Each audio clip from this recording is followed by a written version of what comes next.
Hey guys, welcome back. And on today's video, what I'm going to be doing is dumping the Mobil One that's in here. It's got about maybe 150, 200 miles on it. And we're going to be replacing it with the Amsoil Signature Series 5W30. I do not like Mobil One. I know there are a lot of people that do. If you like Mobil One, you use Mobil One, more power to you. Amsoil is just a much better oil, so I'm going to be doing that.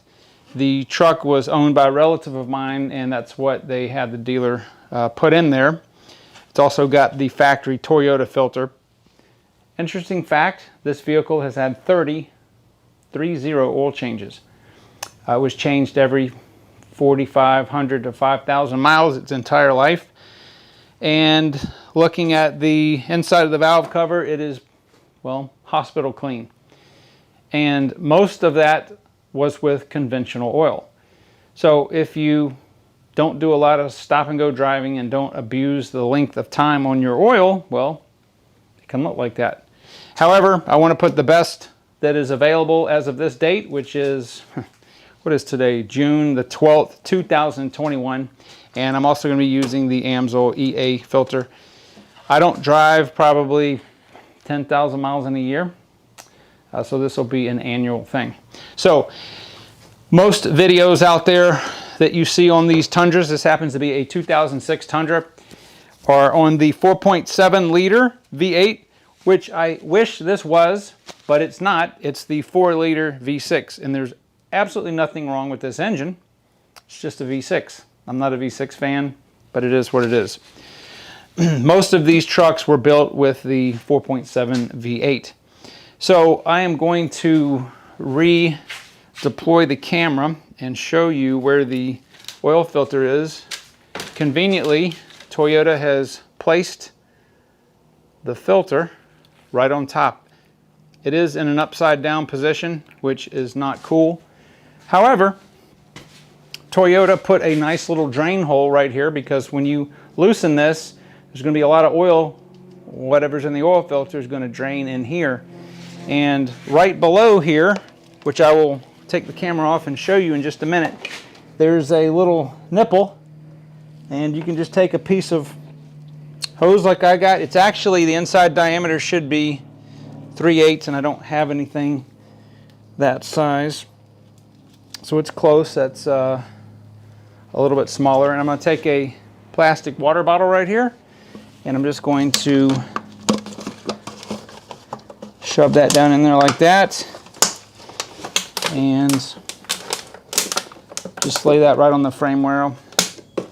And anything that comes out of gets spilled out of the oil filter, well, that'll go right into the bottle and will not make a mess. So let's do that now. Here's an upper shot. There is the hole, and you see I've got my plastic water bottle with the line, and I don't know if the camera's picking it up. There we go. There's the little nipple. So the first step we need to do is just loosen this, and we'll let the oil drain into the catch area. So obviously when you do this, the engine needs to be up to operating temperature, which it is. And I'll just use this. There's not a lot of room here to spin this.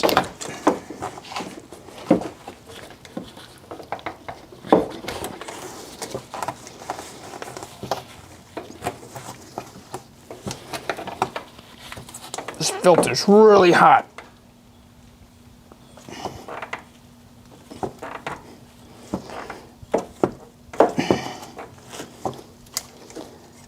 Okay.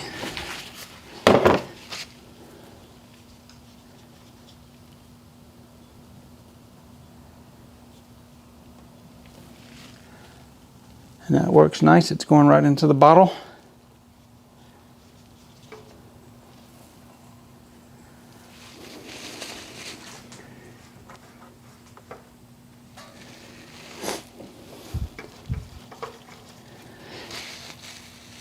Just as a bonus, I'll probably cut this oil filter open. It shouldn't have anything in it. It's It's got less than 200 miles on it, but there it is. So I'm going to take a clean paper towel and wipe this off. And I'm going to take some brake cleaner and clean, not the inside here, but I'm going to squirt some right here, so we'll minimize any drips when I remove the hose.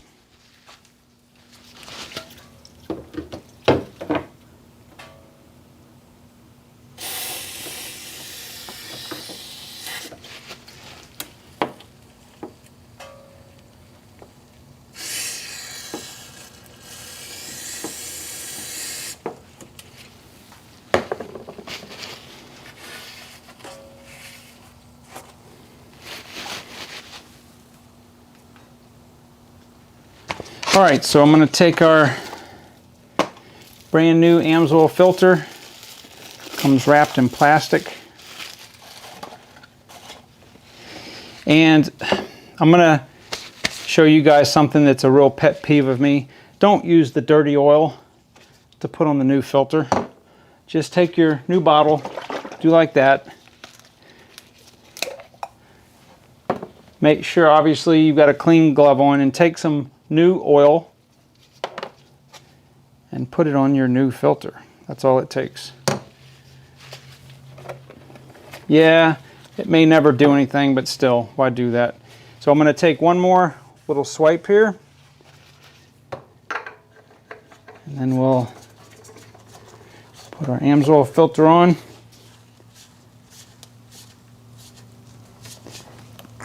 Okay, then I will squirt one more blast of brake parts cleaners to make sure that little hole is clean.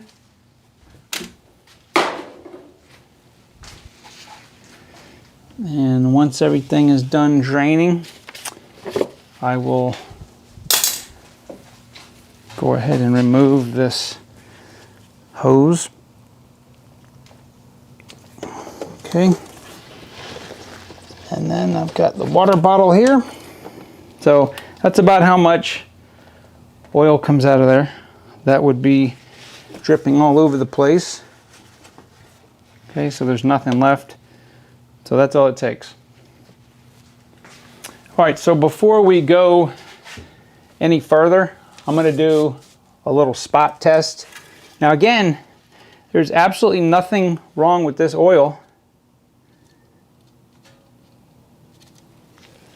We'll put a little spot on there, and we'll look at it a little bit later. Look at the cleanliness after, I don't know, 200 miles. So I'll just leave that there. All right, so next we're going to go underneath the vehicle. I'm going to show you how to drain the oil pan. All right, so here is our oil pan right here. There's no reason to remove this splash shield. Make sure that you don't do the pan that's back there that's underneath the transmission. That is the transmission fluid pan. So we're going to take a 14 mm socket, and let me reposition this camera just a little bit. I want to make sure to get the drain pan under here, or we will have a mess.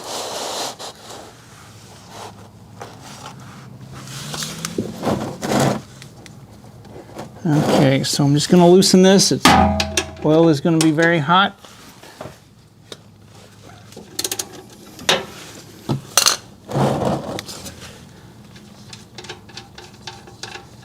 And there will be a crush washer, or there should be one here.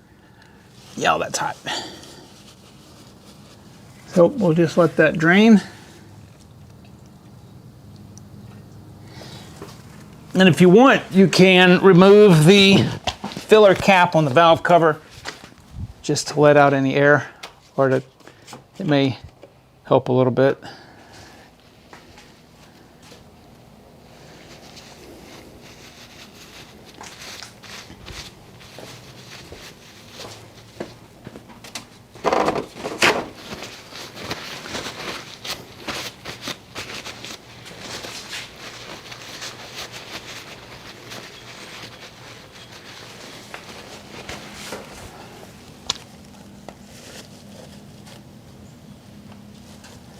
So I'm gonna let this drain until there's nothing else coming out, and then we'll be right back. All right, so while we're waiting for this to finish draining, I'm going to remove the old crush washer off of here. It looks like it's, I would have hoped they would have replaced it, but anyway, the new ones from the Toyota dealer, they're blue on both sides. So we're just gonna put that there, and there is the part number. Most Toyota drain plugs are this part number, I believe. So yeah, let's go underneath the vehicle and get the drain plug back in. All right, so this thing would probably drip for hours if I let it. So I'm gonna go ahead and wipe this off. This makes a mess because it drips all over the frame rail. Now I'm sure there is a torque spec for this, as everything should have. It's probably, I don't know, around 16, 18 foot-pounds or so, but I'm just gonna put it on there just snug, okay? And then I'm gonna take some brake parts cleaner and clean all that frame rail off.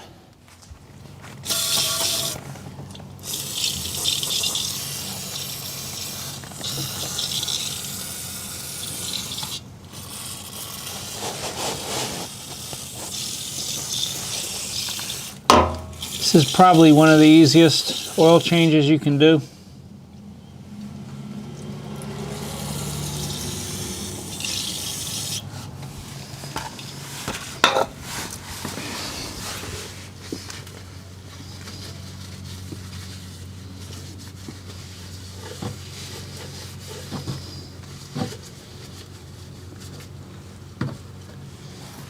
Okay.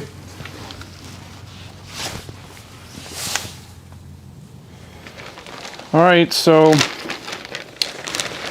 I keep my clean oil funnel in this big bag to make sure that there's absolutely nothing in here. This thing is really old.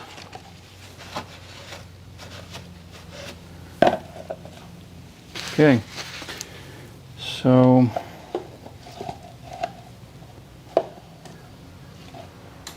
we'll just let it be like that. Now I believe that this holds just under 5 quarts, maybe like 4.7 or something. So I'm going to put 4.5 quarts in, and then we will see where we are. All right, so one little trick that I always do on anything I have that has an oil filter is take a magnet and put a big magnet on the side, just like that.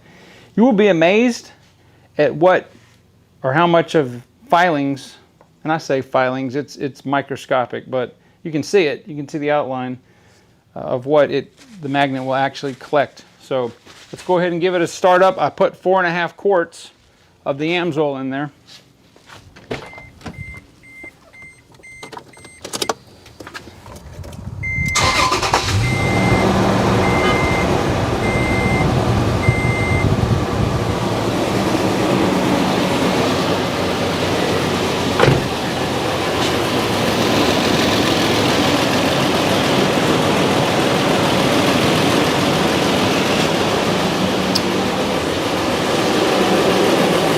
So while this is running, we'll look at the spot on here. So that's definitely pretty clean oil. I made a mistake. It wasn't 200 miles. This has got about 750 miles on it. So it's not bad. I just don't like Mobil 1.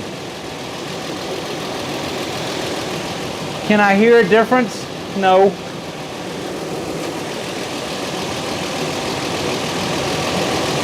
But that's not why we put the Amsoil in there.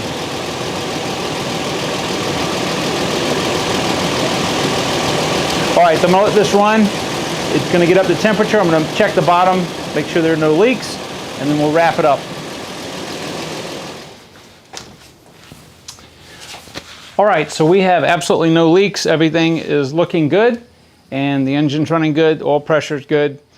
I'll let this sit maybe about a couple hours and make sure the level is all right. I may have to add a couple of ounces. But anyway, so I know I'm going to get all kinds of comments about, you know, you wasting your money, you dump the Mobil one. Look, I'm not trying to sell you guys anything, because I'm not. I'm just showing you what I'm doing. When I dumped the Mobil one out of the Chevy pickup truck, you would have thought that I had killed a kitten or something, the way some people are acting. Use whatever oil makes you feel good. If you want to use Walmart SuperTech or whatever, more power to you. I've been using Amsoil oil since I think around 1993 in everything I've ever owned, and I've had 2 vehicles that have lost total oil pressure, and I had to keep driving for a period of time. One of them was a diesel Volkswagen Rabbit. I had to drive for about a couple miles, maybe about 5 minutes in traffic, and another was the actual the Jetta when it blew the oil cooler O-ring. Both of them have had absolutely no internal damage. Had I been using regular oil, the engine probably most likely would have locked up like most engines will. Amsoil is just the best oil out there. That's all there is to it. It's 100% synthetic oil. If you look at every other oil that you can go buy at Wally World, including Mobil One, it will say full synthetic. Full synthetic oil is nothing more than Group 3 base stock, which is regular petroleum oil that's been highly refined. The federal government lets them label that as synthetic oil. It's funny how the rest of the world, they don't fall for that trick because they know it's not synthetic. Anyway, so Mobil One, this is some good facts. If you go find a original can of Mobil One from maybe as early as the 80s, when they were actually in the cardboard and metal containers, if you look on the back, it said the oil was good for 25,000 miles. I am almost positive that was Group 4 base stock, which is actual synthetic oil. But for whatever reason, they decided to, since they could label their petroleum oil synthetic, full synthetic, then they did that. So, you know, Mobil One went backwards, not forwards. Anyway, this isn't an Amsoil video. I don't have anything to sell you. I'm just showing you what I do. So we will have a lot more videos to come. The next video I'm going to do will be installing the DuraFit seat covers on the Tundra. And then, very exciting, this has the trailer tow package, of course, and we are going to be flushing, well, I'm going to say not flushing, we're going to be doing a transmission fluid exchange with, that's right, Amsoil. So this just has the regular Toyota world standard transmission fluid in there, and it is definitely not the most robust fluid ever. So I'm going to be switching that over to Amsoil, and we're going to be installing a magnifying transmission filter in line with the system. I'm going to be doing all that. I'm going to show you how to do it. It's very easy, and it needs to be done to make the transmission last even longer. These are great transmissions. They last a long time. They take an incredible amount of abuse. I'm probably going to go out on a limb and say that the Toyota automatic truck transmission is probably one of the most durable transmissions ever made. Ascend, Warner makes them. They're very, very good. They will stand up to abuse like no American transmission will. However, I like to make stuff last longer. So why not? Anyway, guys, thank you very much for watching the video, and I will talk to you on the next one.